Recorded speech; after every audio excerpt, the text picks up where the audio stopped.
بیٹی ہوتی ہے نا گھر میں، اپنی بیٹی کو کبھی کھیلتے دیکھیے گا، گڑیوں سے کھیلتی ہے، بچے پالتی ہے، اس کو اپنا بچہ بنا دیتی ہے، اس کو وہ فیڈر پلاتی ہے. یہ اللہ تعالیٰ نے عورت کی فطرت میں رکھا ہے. وہ کیئرنگ ہے، وہ بچے پالتی ہے، وہ اس کو گروم کرتی ہے. مرد ابھی بیٹے کو دیکھیے، میرے بیٹے کیسے کھیلتے ہیں، وہ سارا دن ان کے چھکے چوکے نہیں، چل پھر رہے ہوں گے، یہ بیٹ گھمایا، ہاتھ میں بیٹ نہیں ہے، بیٹ گھمائیں گے، مینیورز کر رہے ہوتے ہیں، کبھی بال کرا رہے ہیں، کبھی بیٹنگ کر رہے ہیں، کبھی وہ کاروبار کر رہے ہیں، کبھی کچھ کبھی کچھ. مرد کی فطرت ایسی، عورت کی ایسی. فطرت پہ بیٹا جینا سیکھے. عورت اس وقت بہت زیادہ مینٹلی کانفلکٹس میں چلی جاتی ہے جب وہ پروفیشن اور بچوں کے درمیان جو ہے نا سینڈوچ بن کے رہ جاتی ہے.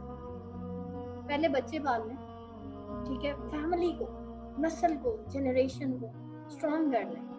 اپنے بچوں کو اپنے قد کے برابر تو تھوڑا سا کندھوں تک تو آنے دیں نا. 7 سال کا بچہ کندھے تک تو پہنچ ہی جاتا ہے، اتنی تو اس کی ہائٹ ہو جاتی ہے. 10 سال تک کا تو ہونے دیں. کوئی نہیں بیٹا، زندگی بڑے آپ کو چوائسیز دے گی، زندگی میں بڑے جو ہے بڑا کچھ میں. اور یہ جو خودی کا کانسیپٹ ہے نا، علامہ اقبال نے دے دیا کہ خودی کو کر بلند اتنا کہ ہر تقدیر سے پہلے خدا بندے سے خود پوچھے بتا تیری رضا کیا. لٹرلی میں نے ہمیشہ اللہ تعالیٰ سے ایک دعا مانگی تھی، یا اللہ پیسے کے پیچھے نہ بھگانا، یا اللہ دنیا کے پیچھے نہ بھگانا، یا اللہ نہیں چاہیے. مجھے بہت دفعہ جاب آفر کی ہوئی، نہیں کی نہیں کی نہیں کی نہیں کی. At the end I have joined the Quran classes, I have joined the masjid. وہ بھی اس وقت جب مجھے جو ہے لیکچرشپ کی جاب آفر ہو گئی تھی 33,000 پہ. حالانکہ میرا کوئی ایکسپیرینس نہیں تھا، کچھ بھی نہیں تھا، لیکن میرا اللہ مجھے آزما رہا تھا، دیکھتا ہوں جاتی ہے کہ نہیں جاتی پیسے کے پیچھے. میں نے کہا اللہ تعالیٰ ابھی بھی نہیں چاہیے. ایون میرا دل بھی اس وقت ڈاون ڈول ہو گیا. ہسبینڈ کی طرف سے بھی پریشر آ گیا کہ نہیں تم کرو گی. فون کی طرف سے کالز آ گئی میرے ہسبینڈ کو، نہیں آپ کروائیں یہ وہ. میرے ہسبینڈ نے بڑا زور لگایا میں جاب کر دوں کسی طرح. بٹ میرے بچے، میری نسل، بیٹا میری کل کائنات یہی ہے. میرا اللہ، اس کے ساتھ میرا تعلق. اگر میں جاب کروں گی میں اتنی تھک جاؤں گی کہ میں اپنے اللہ کی نیت پہ شاید میں نہیں رہ سکوں گی، مجھے یہ لگتا ہے. اور میں اپنا وقت دنیا کے لیے گزارنا نہیں چاہتی، میں اپنا وقت اپنے اللہ کے لیے گزارنا چاہتی ہوں. آپ لوگ ہیں تو صرف اللہ کی وجہ سے میرا تعلق آپ لوگوں کے ساتھ ہے.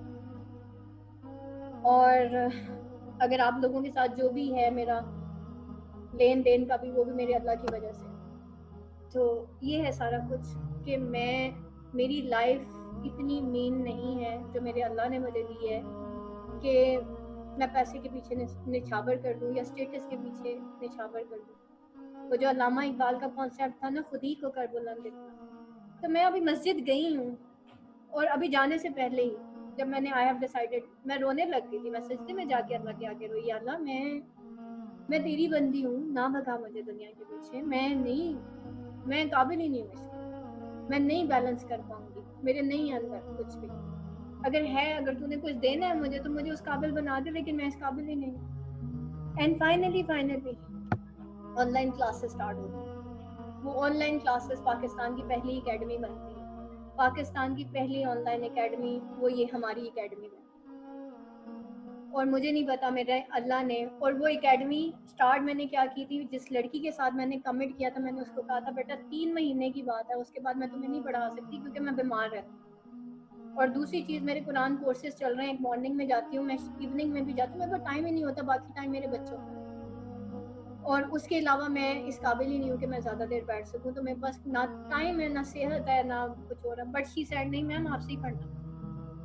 کہتی میم میں نے پورے انٹرنیٹ پہ آپ کے جیسا لائل بندہ نہیں دیکھا، آپ کے جیسا ایماندار بندہ نہیں دیکھا. میں کہا تمہیں کیسے پتا میں ایماندار ہوں؟ ہو سکتا ہے میں دنیا کی سب سے زیادہ دھوکے باز انسان ہوں. تم نے مجھے دیکھا نہیں، تم ہاؤ کین یو سے دیٹ. کہتی میم بس آپ کو بہت عرصے سے فالو کری ہوں. ایکچولی میں انٹرنیٹ کے اوپر بیٹھ کے نا کوٹس لکھتی تھی، تو میرے فالوورز بہت زیادہ تھے، لائف کے ایکسپیرینسز لکھتی تھی. تو بہت سارے اسٹوڈنٹس بہت پہلے سے 2015-16 سے مجھے فالو کر رہے تھے، وہ ان میں سے کہیں ایک تھی. تو وہ وہیں سے کہیں انسپائر ہوئی تھی جب میں اپنی لائف کی چھوٹی چھوٹی ایکسپیرینسز انٹرنیٹ کے اوپر لکھا کرتی تھی. کہیں اس نے مجھے فالو کیا اور یہ سارا سلسلہ چلا. اور مجھے نہیں پتا تھا اللہ مجھ سے کیا کروانا چاہتا. لیکن ون تھنگ بیٹا، وہی پھر بات پھر وہی آگی نا کہ خودی کو کر بلند اتنا کہ ہر تقدیر سے پہلے خدا بندے سے خود پوچھے بتا تیری رضا کیا. تو بیٹا یہ میری رضا یہ تھی کہ میں گھر بیٹھ کے کماؤں، اور مجھے پتا تھا گھر میں کما ہی نہیں سکتی. میرے ہسبینڈ نے کتنی دفعہ مجھے کہا آسما جاب کر لوں. آئی سیڈ میرے اللہ نے اگر مجھے رزق دینا ہوا تو گھر میں بیٹھے بیٹھے دے گا، چاہے جیسے مرضی ہے، پھر آسمان پھٹے گا یا جو بھی ہوگا گھر پہ بیٹھ کے آئے گا. تو بیٹا لائف کی ضروریات کے پیچھے بھاگنا دیٹ از ناٹ، ایسی بات نہیں تھی کہ اس وقت ہماری کچھ مجبوریاں نہیں تھیں یا کچھ ایسا نہیں تھا، بٹ مجھے یہ پتا تھا جس اللہ نے مجھے پیدا کیا ہے، میرے بچوں کو پیدا کیا، ان کا فیوچر بھی اس کے ہاتھ میں، میرا فیوچر بھی اس کے ہاتھ میں. میں اللہ کی بندی ہوں، میں تو عبادت کے لیے اللہ نے مجھے پیدا کیا، مجھے دنیا کی ضروریات پوری کرنے کے لیے تھوڑی پیدا کیا بھائی. جو ٹاسک مجھے میرے اللہ نے دیا ہے نا that is the priority, not the task جو اللہ نے مجھے دیا ہی نہیں، میں اس کے پیچھے کیوں بھاگوں بھائی. پر جب انسان فطرت پہ جینا شروع کر دیتا ہے نا، میں نے کہا نا عورت کی فطرت ہے کہ وہ بچے پالتی ہے. ایک چھوٹی سی بچی کو دیکھے نا، وہ برتن لے کے اور کبھی وہ ڈاکٹر کا اسٹیتھوسکوپ لے کے اور وہ اس طرح کے کام کرنا شروع کر دے گی، کیئرنگ ہوتی ہے اور وہ اس طرح کی.